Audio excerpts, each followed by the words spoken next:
Detroit. I'm Joan Watson, and this is your wake-up call.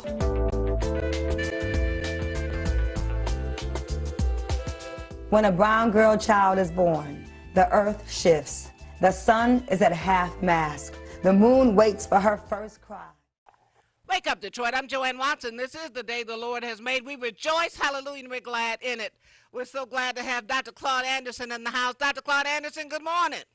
Good morning to you, Joanne. This is your only friend for 40 years, and I'm still in love with you after all that time. So you must be a darn special person. I don't care what you say. You in love with your wife, Joanne, another Joanne. Praise God. We're grateful to have the son of Detroit, Wayne State University. He's a PhD. He was a part of the leadership of bringing affirmative action to this country.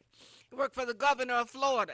He has been one of those key executives who advise the United States of America on affirmative action policies. He's the author of Black Labor, White Wealth, Powernomics, Dirty Little Secrets, and his brand new book. Tell them the title, Claude, and let them know how they can get it.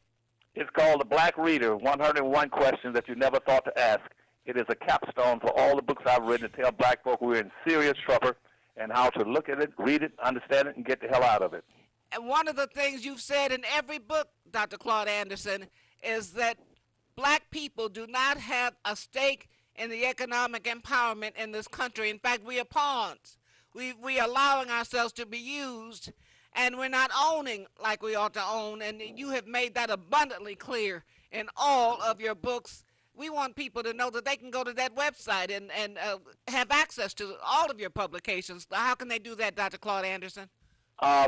Joe, they can simply just go to the computer and go to powernomics.com, and they can order all those books over the internet, and they can prepay through PayPal and buy the books there. And currently there's a special going on. They can get all 5 of those classic best-selling books, and those are the best-selling books around the world for black folk. They can get all 5 of them plus a DVD for $99, and those books have set all kind of records in the Guinness Books of Records, where typically a book has about a 3 or 4 month shelf life. The first book, Black Labor, that everybody calls the second Bible around the world, has been a bestseller now for over 25 years. Come on, somebody. And no books in the history of this nation, white or black, has been able to compete with the shelf life, the long life of my books. And that's throughout Europe, through America, and into Africa. And so they can get these books by getting me the solution pack for $65 for only 3 of the books, and get all 5 of the books plus a DVD for $99. And that way they cannot say that they don't understand the issues, nor do they understand the solutions. And here we are in 2018, and we still only own a little over 1% of the businesses in our communities. What a disgrace. It's an absolute disgrace, and it's an insult to our heritage. Yes. Black folk have been in this country. The oldest population, Joe, the oldest population in America is black folk. Come on, somebody. Come on now. 99% of all the black people in America are the direct descendants of slaves, which means they were here in this country before 99% of all the other people arrived, for all the Hispanics, the Asians, the Europeans, the whites, anybody. Black folk are the oldest population. They're the most patriotic people, and yet they still locked into the bottom, into an underclass structure. And we don't have to be an underclass. We don't have to accept that. What we need to do is own. We need to see ourselves as empowered, as owners, and not resign ourselves to just having a job somewhere working for somebody else. But see, Joe, you're about the only person that seems to understand that in that whole darn city. See, when I was a kid growing up in Detroit, Michigan, Detroit was a mecca for black consciousness and commitment and black activism. I don't understand it. And see, right now, Detroit, Michigan, and across this land, black folk remind me very much of what happened in Korea and during the war, in our Korean War.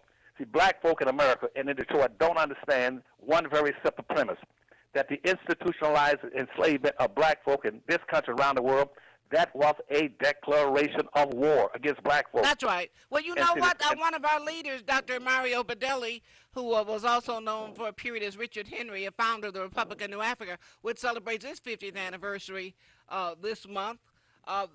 He always said that we are political prisoners. We were kidnapped at gunpoint, and when you're a prisoner of war, you ought not be acting like you identify with your oppressor. That's what he said. Well, see, that's why, Joanne, it reminds me very much of Korea. See, I was in Korea, North Korea, in Kimpo Valley. I was in the Marine Attack Squadron. And one of the things that I learned over there at that time was black folk in the country now had the same identical attitude that a lot of our soldiers had. They failed to understand that in Korea they were at war with the North Koreans and with China. And almost every morning about 7 o'clock, about the time we were talking right now, about 7 or 7:30 in the morning, the North Koreans and the Chinese would come running over the hills, shooting their guns and shooting missiles at us, at our forces, and saying directly through megaphones, "We're here, we're coming to get you, we're going to kill you."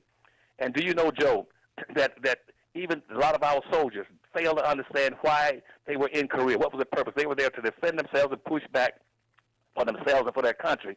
So we had a lot of soldiers. We had a lot of soldiers. You can walk around and find them hiding in a ditch or behind a tree. And you would say, and that's what they'd be doing. They'd be laying on their guns. And you would say, "They're coming here to kill you. Why don't you get up and shoot back? You got a gun instead of laying on it." And a lot of them would say, "Well, Dr. Anderson, if I did that, that would only make them mad. And if I started shooting back at them." And so a lot of them they laid there, and we wound up with over 7,000 POWs, Americans being prisoners of war in POW camps in North Korea and in China. And out of 7,000 that were POWs, after they were kept in captivity for 3 years, and during the course of that time, over 3,000 died, Joe. My Lord. They died for no biological or physical reason. My Lord. They died for what's happening. When you consider the prisoner of war concept, it's important that our people understand that we weren't waving our hands on the west coast of Africa, asking somebody to come get us. In fact, civilization began on the motherland. Civilization began in Africa. That's where the first colleges were, the first scientists, the first architects, the first archaeologists, the first musicians. When you consider the birthplace of humanity, the birthplace of humankind, and occurring on the continent of Africa, we need to have a completely different perspective on how we operate. We're so grateful to Dr. Claude Anderson. We thank you for this opportunity to rise and shine and give God all the praise. Only God is worthy to be praised. I want to remind you that on this evening at 7 o'clock, there will be a very special empowerment, a task force taking place at the Greater St. Matthew's Baptist Church, led by our wonderful Reverend D. Alexander Bullock. And that will be happening this evening, and he was our guest last week, so you need to be a part of that economic empowerment. There's nobody who's talked about economic empowerment more than Dr. Claude Anderson, who's our very special guest on today. Dr. Claude Anderson, your name gets called by millennials. I was in a meeting a couple of weeks ago, and some young people, 20-something, 30-something, were saying there's only one person we respect in this country that understands the economic and condition of black folks, and that's Dr. Claude Anderson. So we led the applause for you. Weren't even here, Claude, to know that the millennials, they may not know you personally, but they know your legacy. Well, I'm very proud and glad and delighted to hear that, Joe, because blacks say that to me all over this country and also in Canada and in Europe and in the islands. But it's frightening to me to find that we have such a total absence of black leadership in the country. My Lord. And when you're one of the outstanding models we've got, you're about the last remnants we even have in Detroit. Most of our black leadership has abandoned us and given in and surrendered, like I told you about in Korea. They surrendered and gave up and decided to join the appealing forces. And they say they'd rather be a prisoner in North Korea, and the same thing in the civil rights. When they joined the civil rights movement and said, I'd rather be a captive in America to the dominant society in general and to the massive, unending influx of immigrants that are pouring into this country. Now look what's happening in Austin, Texas. Do you know that they're down there targeting blacks and Latinos in Austin, Texas? Yes, and you see no pushback from your black leadership in the country. Even the entire immigration issue itself, that is unconstitutional, illegal for you to continue to bring in all these immigrants in this country over black folk. What will it take for black people to understand that they have a right to demand reparations, Dr. Anderson? Because it's overcoming stupidity and imposed ignorance and intellectual laziness and the ability to betray and sell out their own people. They got to come over all three of those barriers, Joe. Now, you have filed a lawsuit for years demanding that Africans in America, black folks, get treated with the same respect this country has afforded Native and Indigenous people, and you've taken it all the way to the federal courthouse. We want to applaud you, but you've used your own money, your own leadership, hired your own attorneys. Dr. Yes, Claude well, Anderson has stood flat-footed and demanded at the highest courts of the land that black people have a right to get the same land and the same resources that have been afforded others. right. Thank you, Joe, for that. As a matter of fact, we're still in the federal appeals court right now. I've been in the federal claims court, the federal Sixth Circuit Court, and petition the Supreme Court. But I just got a notice this past week that I'm still, even though I'm still in the same court, that some of our people, the people who are playing the lead point, the point of the spear in my suits, they just received certification and notification that they've now been accepted and being qualified for benefits through the freedom as black Indians. Praise God. And so they owe us billions of dollars. Yes. And yet they preferred to give benefits to the descendants of slave-holding Indians. People don't know that the Indians own in proportional terms, Joe, as many slaves as whites did. They fought blacks. They were slave traders, slave holders, and fought with the South to maintain slavery. But this country prefers to give them benefits, even though they made no substantive direct contribution to the development of this country, other than the fact they lost the land. But black folk were the engines that drove economic development across this country. They were the ones that built everything. They were the building class. This country gave millions of, actually billions of dollars of land and resources and money capital to the Confederate Army that waged war against the United States of America. They got reparations after the assassination of Abraham Lincoln. Our people don't know that the people that lost the war, that lost the Civil War, received reparations to compensate them for their, quote, losses. That was right. the freedom of Africans. As a matter of fact, Andrew Johnson, when the blacks didn't get the 40 acres and a mule because Andrew Johnson came in and said, well, no, we're going to give all that land back to the Southerners. That's right. That's exactly what happened. And the notion that the Civil War should have resolved everything, it did not, because the Civil War negotiations included the Freedmen's Bank, included the 40 acres. The mule was never in there, but 40 acres was.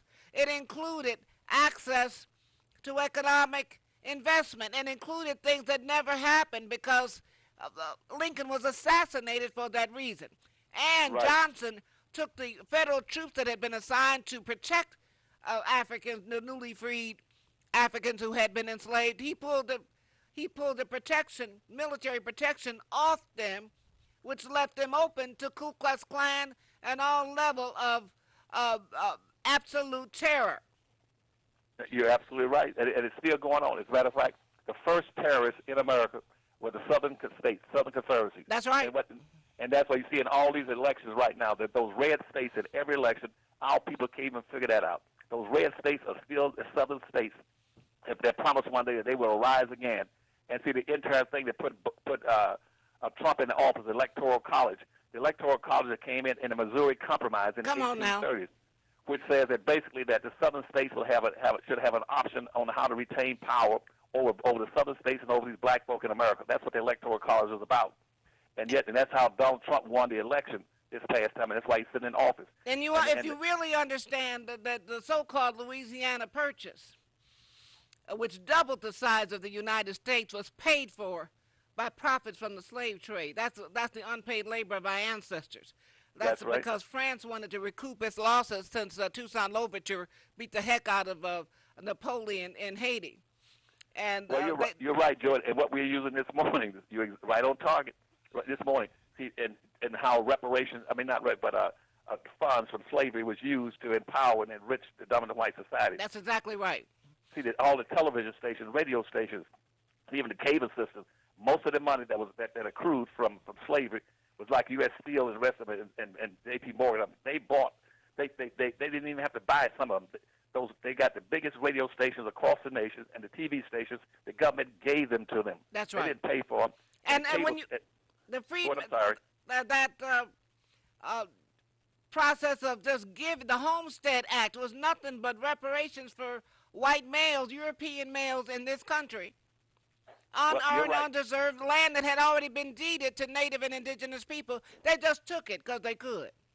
Right. Well, see, the whole American dream that you heard Obama always talking about, lauding the American dream. With the American dream, he never told people that the American dream was structured on the backs of black folk. The American dream was that the country started in 1790 with the first nationalization and immigration law. They went all around the world, saying that invited anybody around the world to come to America, as long as they can be classified, appear to be white, they can get free land and any forms of rights and privileges. And that's what And the Homestead Act is all about. And our people don't know our history and need to know it. They don't know that the North was losing the Civil War until Frederick Douglass negotiated the engagement of black men, brave, courageous black men who had been enslaved, when they joined the Union Army. That's when the tide turned and the Union Army began to move toward victory. The North was losing. The United States as a government was falling asunder. Were it not for black men and some brave black women like Harriet Tubman, who was a scout for the Union Army, even though she had a price on her head because of the Underground Railroad. Our people need to know our history. We need to know who we are. We need to stand up and fight, because it's not about waiting for somebody to do the right thing. We are prisoners of war, and we need to recognize our position and our history.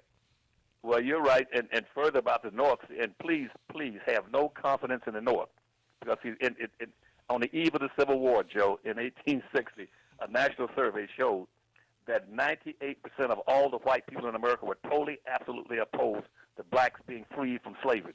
That was a national survey. Now, and after the Civil War ended, when the reason the South rose again and subjected black folks, where they take black folks out again, take over the land, and again put blacks into slavery, what they call Jim Crow semi-slavery for another 100 years. That's right. Was because the North cut a deal with the South, saying as far as we're concerned, all we want to do was destroy the strong arms and the institution of the South that were controlling most of the wealth building in the country coming out of blacks. Well, one of the things that is still going on today, the Africans who had been enslaved in the South were being counted. At least 3/5 of them were being counted, and that was determining the congressional representation in the South.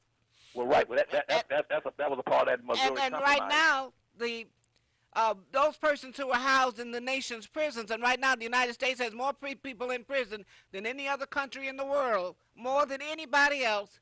The population of the prisons are being counted in these suburban enclaves that are holding the prisoners all over the country. They can't vote, they can't engage, they're not receiving any real compensation, and they're doing slave labor, because these prisons are now on the stock market, Corrections Corporations of America. So we're back to enslavement and putting shackles on black men.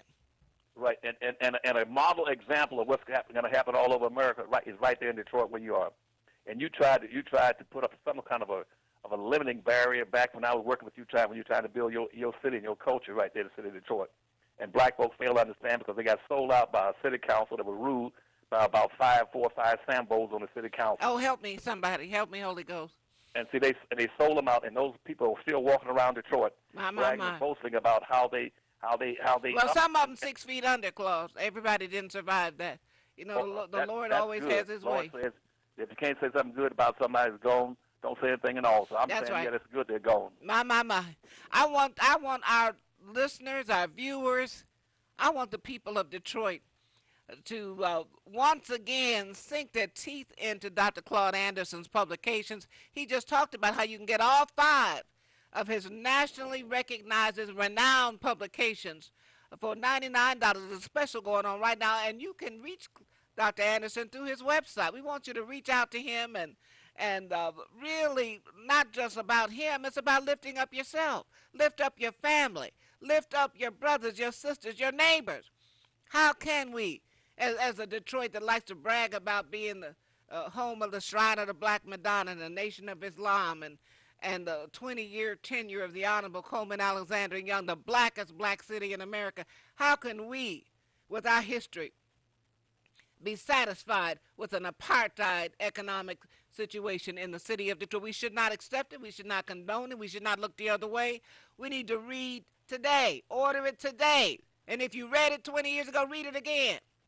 Read it again, read it out, give it as gifts to your children and to your sisters and your brothers because we need a wake-up call. Well, and you're about the best wake-up call in that city, Joe. And black folks still don't understand that even we should all be engaging in politics at some level. But they must understand that the basic premise of politics is based on quid pro quo, something for something. One hand wants the other. You scratch my back, I scratch yours. Have mercy. But in politics, it means if I vote you into office, you owe me. We're a nation of representative government, which means those in politics are supposed to represent the people who put them there. That's what they swear an oath on the Bible say. I promise to swear on this Bible, Holy Bible, that I will protect and serve those people who put me in office. And I come to a city like Detroit, and besides a few people like you and Rose and Kwame, they had no commitment to do anything for them. They violated their oath of office. They violated the basic premise of politics. They did nothing and absolutely nothing for black folk. And that's why black folk are in a ditch in Detroit and across this country. Economics, politics will never be effective unless you have an economy beneath it. That's right. And that's what you were trying to build in Africa now. And even though I was trying to build that black business district on the west side, which I had 40 acres, and the blacks on the city council, other than yourself and 2 or 3 others, they sold us out. We would have had a black town. I had something like about 20. Well, I can't give up, Claude. As long as I'm here, we got to keep fighting for it. We must because nobody's going to save us. Nobody's going to save us but us. And if we don't wake up while there's still time, then what kind of heritage will we leave our children and our grandchildren?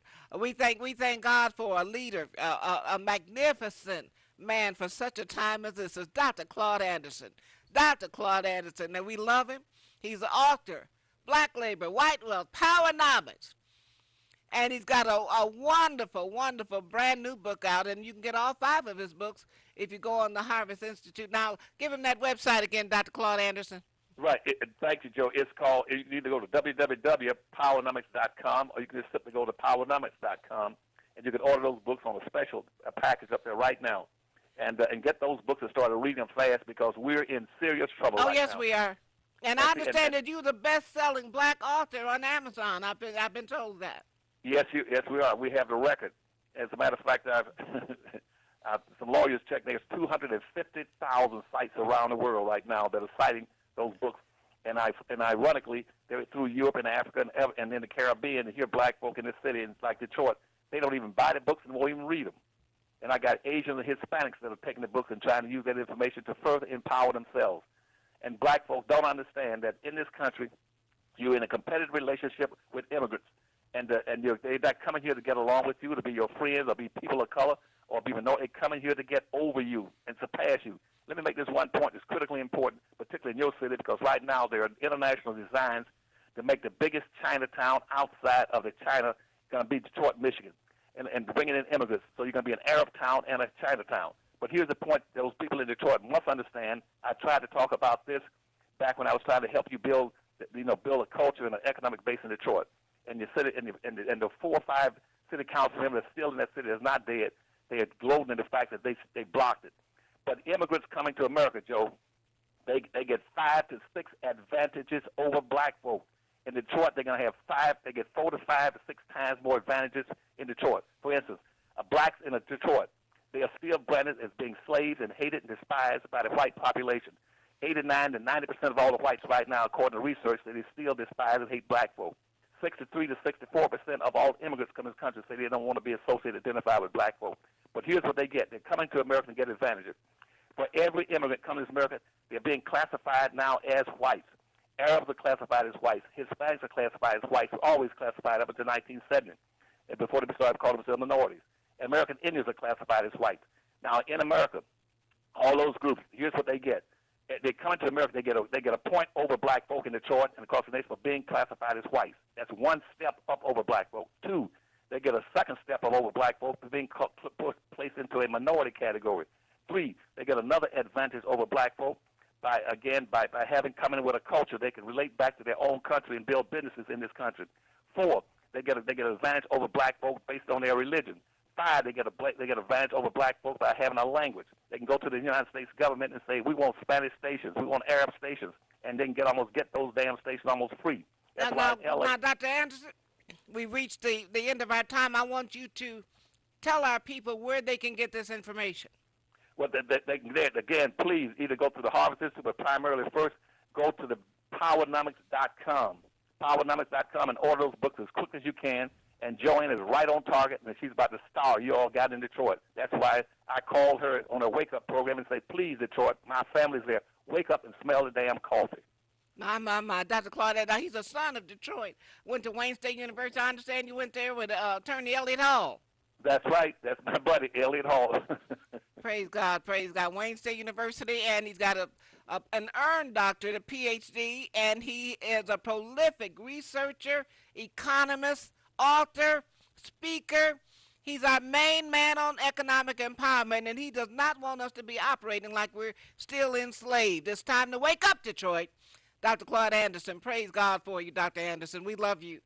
I thank you, and I love you, Joe, and always remember, as long as you live, I'm still your only friend. Dr. Claude Anderson, give our best to your wonderful wife, Joanne, and have a wonderful day. Thank you, baby. You too now. Bye-bye now. Bye-bye now. We give God all the praise. Only God is worthy to be praised. You want to remember that on tonight, the wonderful Reverend David Alexander Bullock is holding an empowerment conference at his church. It's on LaBelle Street, just north of Hamilton. So if you get to, and you know that's in Highland Park, we want you to show up about 7 p.m. on this evening. Is going to have a room filled with millennials, filled with people that understand economic empowerment, filled with people that want to own and not just consume, want to be owners and not just patrons, want to be contributors and not just pawns in the economy of our community. So the empowerment conference taking place this evening at Greater St. Matthew's Baptist Church, and we're so grateful to Reverend David Alexander Bullock for being our host and being the leader and the great convener of this conference on this evening at 7. Greater St. Matthew's Baptist Church, you ought to be in that number. It's a good time to rise and shine and give God all the praise. Only God is worthy to be praised. Wake up, Detroit. You're watching W33BY, Detroit, Highland Park, Michigan.